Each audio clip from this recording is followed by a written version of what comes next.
thought this was just going to be a quick stop on our way to the mountains, but Kathmandu is thrilling me on a level I never predicted. We're here preparing for a 12-day hike, and we have about a day and a half to explore before setting off into the wilderness. I've been binge-watching documentaries about the Himalayas, and they mostly skip the city entirely, so I had no idea what to expect.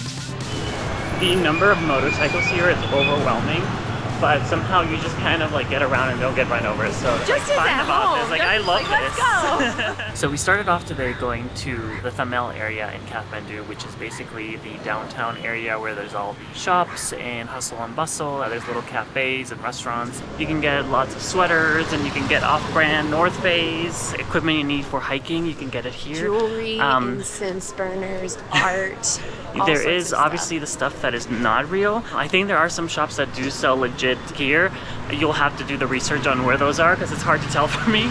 Lots of things to buy here if you are in the shopping mood. We are doing a lot of walking because honestly, it's fascinating. I love the people watching. I love seeing all the shops and everything for sale. I was having some trouble with my internet this morning, and then as we've been walking outside, I see the state of the electrical wiring here, and it makes sense why my internet has been a little bit funky. So we found ourselves in a little bit of an oasis. We came to the Garden of Dreams, which is just like a small garden in the middle of the city, which is really calm and peaceful. As calm and peaceful as it can be when it's surrounded by honking people. But you don't need the honking that much. Yeah.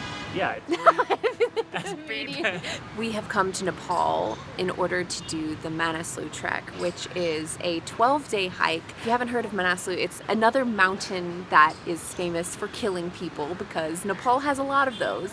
It's the 8th tallest mountain in the world, and it's quite dangerous if you want to climb it. We do not want to climb it. We just want to look upon it. We're not mountaineering to the top. No, we're not mountaineers. Hiking. We're not planning on risking our lives. Well, I do want to mountaineer. It's on my list now. But not Everest. Since when? I think I may even do classes, like the this is training news to thing. me. What are you talking It kind of about? looks like the next thing to do. Are you drunk? You said this was it. No, you said I we were never done. said that. You did. You said this is like, oh, this is the biggest thing. Something smaller. This is the big. What mountaineering is smaller that you think just you're gonna something go where do? I need the ice spikes and the ice thing. If you need ice spikes and an ice axe, do you know what that is? That's ice climbing. Ice climbing is like the most dangerous kind of climbing. Well, you go up to the glacier. This is not how I thought Maybe this conversation was going to go. trip. I'm not making you do that by yourself. Then I get a phone call like, oh yeah, Justin fell off an ice thing. And you being there, I'm not going to fall off? Well, I might be able to stop you. I might be like, you know what, Justin? I think this is enough. We can stop now. We can stop now? Maybe I could save you from yourself. This is not what I was planning on talking about, but now I'm stressed. Honestly, Justin has been doing such a good job of randomly selecting things for us to try and do, and so we've come to a restaurant and didn't really understand anything that was on the menu and asked for help ordering. I'm trying things. I'm gonna try things. It's really light and fluffy and really easy to chew and almost has kind of a fish flavor to it. It's really good. Our waiter brought us dried mountain goat. It's been cooked with giant chunks of gorgeous garlic. And he just said, you are going to try this. So we are going to try this. It's really good. The texture is almost like a beef jerky with sauce. The flavor is very unusual. It's just spices I don't recognize at all. I can't even taste the cilantro. So good. Oh, the Nepalese side that I ordered was called an aloo dameko. It is like pan-seared potatoes.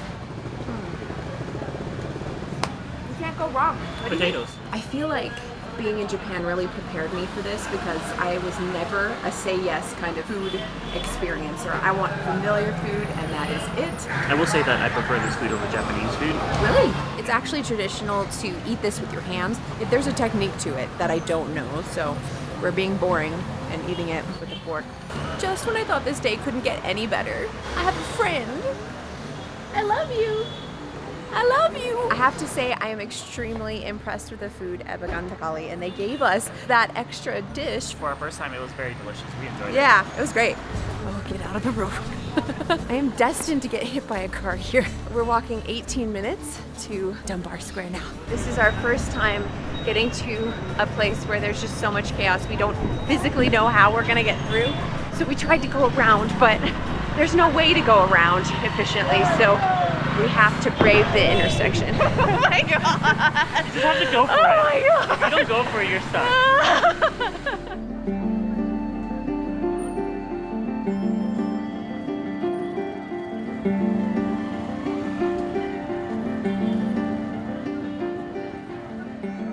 We spent our evening wandering through temples in awe of the depth of history and ritual here. Our timing when visiting the temple just happened to align with one of the viewings of the Kumari, which is a 3-year-old girl who has been imbued with the spirit of the goddess. I had no idea what to expect. Everybody was just standing around waiting. Eventually, this tiny, tiny little girl in a very simple little traditional outfit came to the window, stared at us for like 10 seconds. We said namaste to her. It was quite unusual, but very interesting that we ended up being there right around the time that she was meant to be seen.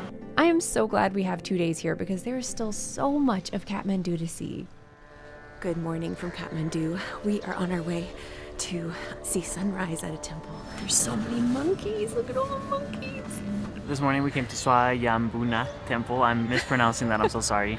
It is a Buddhist temple, so it's very important to Buddhist people.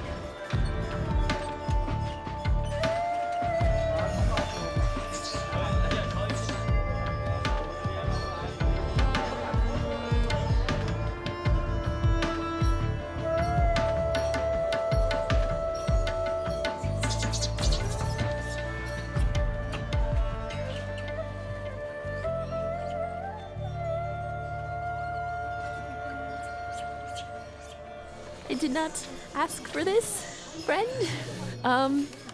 I have nothing for you. So, yeah, okay, bye. This is officially the most monkeys I've ever seen in one place in my life. It's a really cloudy morning today. It's bustling. So many people here for blessings and to light candles and pray. And Justin and I both got blessed by a monk.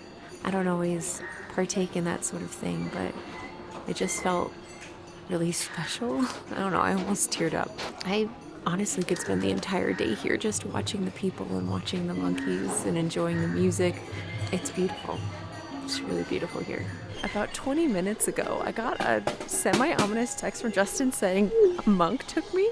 And I said, what does that mean? And he has not responded. He just came out of this building. What just happened? The monk just basically told me to follow him, and I was like, well, let's If the do it monk for says science. to follow you, you follow the monk. So Okay. he took me up into that room, had to take off my shoes and go in.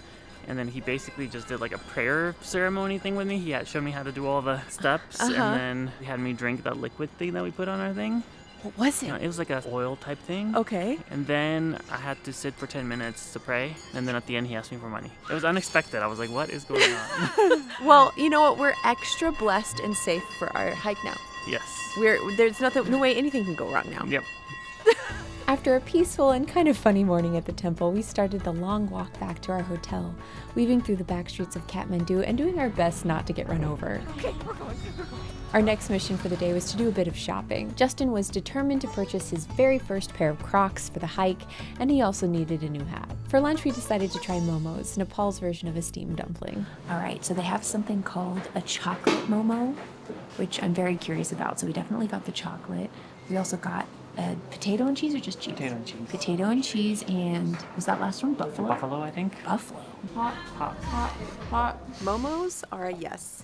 Yeah, they were very good. We tried some steamed and some fried. Steamed buffalo was definitely my favorite. Yeah, the buffalo was so good.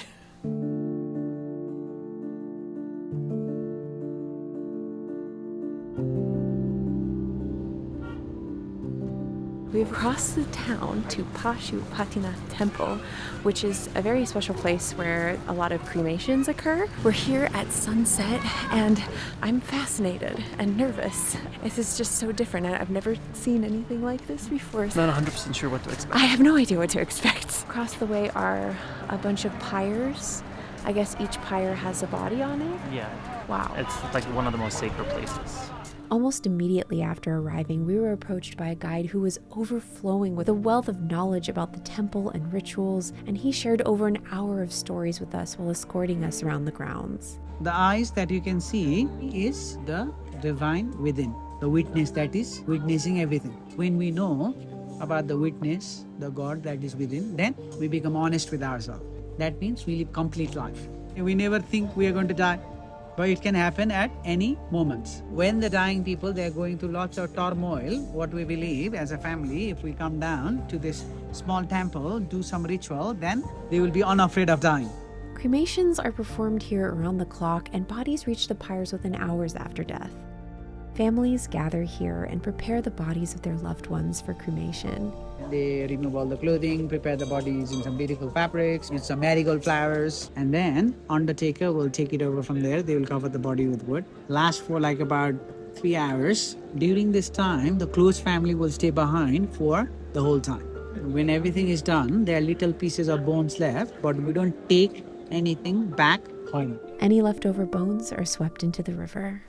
Wow, okay, that was a lot to take in. With the guide, he was able to explain what the rituals are. He let us know when it was appropriate to film or take pictures and when it's not appropriate. He really helped us feel so much more connected to what was happening because of the way that he explained everything. I think so too. I teared up there for a little bit seeing Did you really? Because me too. Families grieving and stuff. It's a very emotional area. I'm so overwhelmed and glad to have been made a part of that. So grateful that we had a guide that was so articulate and helpful. I feel blessed.